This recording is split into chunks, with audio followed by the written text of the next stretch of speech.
This whole thing about relationships, they've studied this ongoing. There's some valuable things, but this thing about adultery or cheating in marriage, they said that their conclusion is that adultery and infidelity, it begins with a bid for attention of some kind. They go on to say, when one can't count on their partner to be available in their time of need, it leads to unfavorable comparisons, emotional distance, and eventual betrayal, if not the demise of love. The Gottmans also say that adultery or infidelity, it begins with a cascade of steps that are usually fairly predictable. They're not always this way, but these are some of the ingredients. One is turning away from or turning against your partner. Something happens, coldness starts setting in, and then having a negative state of mind or just avoiding conflict. Sometimes you're being around someone. Becky and I have been married almost 45 years, and occasionally she'll get on my nerves. Maybe more than occasionally.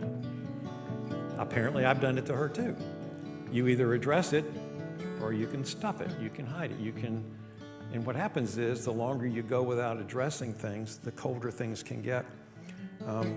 You begin investing less in the relationship and comparing it more with others. And that's one thing that social media has done for us. We can compare with all kinds of people. Some of you know more about the Kardashians than you do your own family. Because everything's out there, or at least you think it is, whatever's put out for public consumption. We're aware of so many other things that we can do this comparing thing. Feeling less dependent, making fewer sacrifices in the marriage. Trashing versus cherishing your partner. Feeling resentment and the subsequent loneliness. Idealizing alternative relationships. It's kind of this fantasy where we start thinking, oh, it could be this way or it could be that way. And some of us, we see others and we think, that's what I should have. We don't even know the whole story. We just know we're hurting. And then holding on to secrets and then ultimately crossing boundaries. This is not unusual. And they talk later in this article, I say how common is cheating or infidelity or adultery in relationships in the U.S. Something between 30 and 40% of unmarried couples, they're couples, but they've not made the commitment to marriage. 30 to 40% infidelity has been part of it. And in marriages, it's somewhere between 18 and 20%. Again, the studies are a little squishy, but somewhere around a third of marriages have been impacted by infidelity.